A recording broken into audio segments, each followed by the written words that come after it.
Taste the Daily. புத்தாண்டு பிறப்பை ஒட்டி தமிழ்நாட்டின் பல்வேறு தேவாலயங்களில் நள்ளிரவு சிறப்பு பிரார்த்தனைகள் நடைபெற்றது.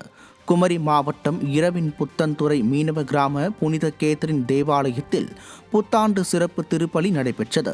இதில் ஏராளமான மக்கள் புத்தாடை உடுத்தி ஒருவருக்கொருவர் புத்தாண்டு வாழ்த்துக்களை பரிமாறி கேக் வெட்டி கொண்டாடி மகிழ்ந்தனர். இதேபோல் நாகப்பட்டினம் மாவட்டம் வேளாங்கண்ணி புனித ஆரோக்கிய மாதா பேராலயத்தில் புத்தாண்டு தினத்தை முன்னிட்டு 10க்கும் மேற்பட்ட பாதிரியார்கள் பங்கேற்ற சிறப்பு பாடல் திருப்பலி நடைபெற்றது. தூத்துக்குடியில் தூய பனிமய மாதா பேராலயத்தில் நடைபெற்ற சிறப்பு திருப்பலியில் திரளான கிறிஸ்தவ மக்கள் பங்கேற்று ஒருவருக்கொருவர் புத்தாண்டு வாழ்த்து தெரிவித்து மகிழ்ந்தனர்.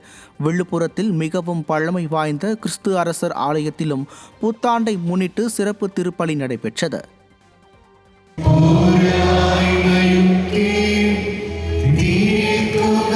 Viశ్వాసం